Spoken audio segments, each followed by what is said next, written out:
Every society depends on sheepdogs. Men who stand watch while others sleep. Men who sense danger before it arrives and step forward when everyone else steps back. But history shows us something brutal. The wolves always circle, and when they can't scare the sheepdog away, they eliminate him. Not because he was weak, but because he was the only one strong enough to resist. That's the fate of many who choose this path. They don't die as sheep, they die as sheepdogs. But what does it really mean to be a sheepdog? Every society divides itself into three types, whether it admits it or not. There are the sheep, ordinary people who just want safety, routine, and peace. They don't think much about danger because they'd rather not see it. Then there are the wolves, predators who thrive on fear, chaos, and control. They don't care about peace, only power. And in between them stands the sheepdog, the man who refuses to be either victim or predator, the one who carries the burden of vigilance. He sees what the sheep won't and confronts what the wolves bring. It's not a glamorous role. The sheepdog doesn't do it for applause. He doesn't do it for comfort.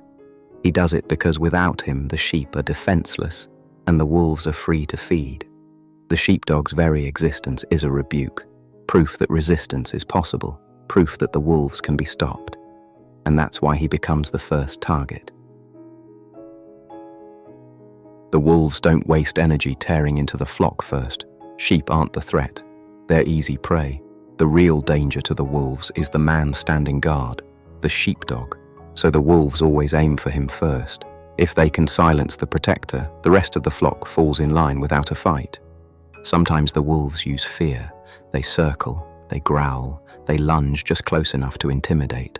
Other times, they use isolation. They try to turn the flock against the sheepdog, painting him as the problem.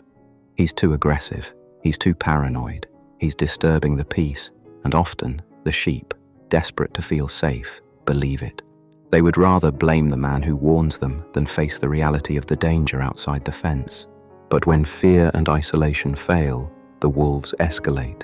They eliminate the sheepdog outright. History is full of men who stood against danger and paid the price, not because they were wrong, but because they were right. The wolves know this truth. Remove the guard, and the flock is helpless. This is the part no one talks about. Being a sheepdog doesn't just mean facing the wolves. It means carrying the weight of being misunderstood. The sheep rarely thank the sheepdog. In fact, they often resent him. His presence is a reminder that danger exists, and most people would rather stay blind than admit the world isn't safe. So the sheepdog lives apart. He feels the loneliness of being needed but not wanted. He hears the whispers. Why can't he relax? Why does he make everything about danger? Why can't he just be like the rest of us? They don't see that his vigilance is the only reason they get to live in denial. They graze in peace because someone else is willing to stay awake in the dark. And it's not just loneliness. It's the constant burden of vigilance itself.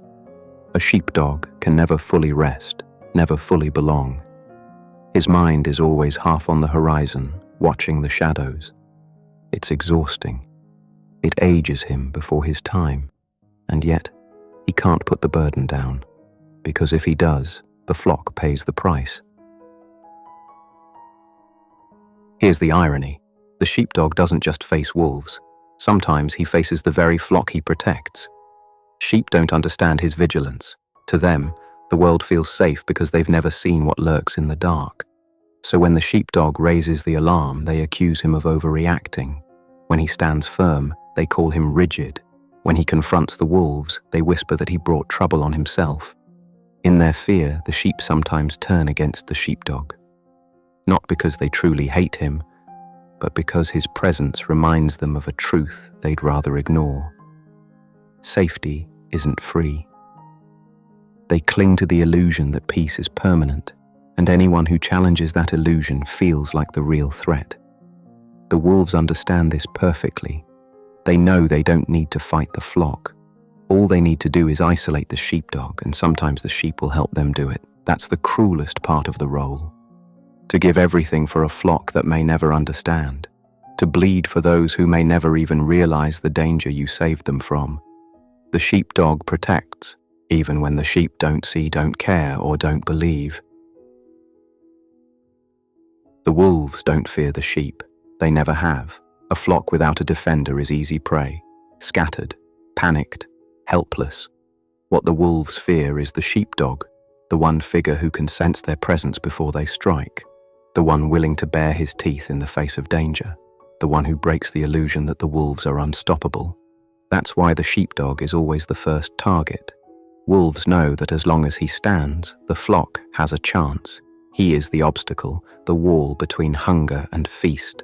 And so, their strategy is simple. Eliminate the sheepdog, and the flock becomes theirs. It doesn't matter how strong or cunning the wolves are. As long as he's there, they cannot rule unchallenged. His very existence is defiance. His presence is resistance. But here's the paradox. The sheepdog is not invincible. He can be outnumbered, betrayed, worn down, and the wolves know this. They circle, they wait, they test for weakness. They spread doubt among the sheep, whispering that the sheepdog is dangerous, unnecessary, even cruel, because if they can't strike him directly, they'll try to turn the flock against him. The wolf's greatest fear isn't the sheepdog's strength, it's his influence. If the flock ever truly saw what he sees, the wolf's reign of fear would collapse overnight. The sheepdog's burden isn't just the fight, it's the cost of carrying it. To live as a sheepdog is to live without rest, to scan the horizon while others sleep, to question what others accept, to face dangers that others pretend don't exist, and that constant vigilance comes at a price. The sheepdog is often isolated. Sheep see him as too harsh. Wolves see him as a threat. Even among his own kind, he can feel alone because few understand the weight of a life lived on guard. He sacrifices comfort, applause, and sometimes even belonging because protection doesn't come with gratitude. It comes with suspicion, ridicule, and misunderstanding. The very flock he shields may never thank him. In fact, they may resent him for reminding them that the world is dangerous. And yet, he keeps watch. Because for the sheepdog, the calling isn't optional. It's who he is. He cannot unsee the wolves. He cannot unknow the cost of ignoring them. To walk away would be a kind of death in itself. So he accepts the loneliness, the exhaustion, and even the risk of being marked. Because to him, there is no greater dishonor than letting the flock fall when he had the power to stand. The sheepdog rarely lives for applause. He rarely dies with recognition. More often than not, his work is invisible, his sacrifices forgotten, his warnings unheeded. And yet, his legacy endures, not in statues or speeches, but in the simple fact that the flock lived another day, that children grew up safe, that wolves were kept at bay long enough for life to continue. The sheep may never know the danger that passed by in the night. They may never realize that their peace came at the cost of someone else's watch. But the truth remains. Societies stand because sheepdogs stood first, not perfect men, not flawless heroes, just ordinary men who refused to close their eyes when danger circled. And though wolves may eliminate the sheepdog, they can never erase the idea of him. Because every time one falls, another rises. Every generation has men who choose the harder road. Vigilance over comfort, courage over silence, sacrifice over safety. That is the sheepdog's true legacy.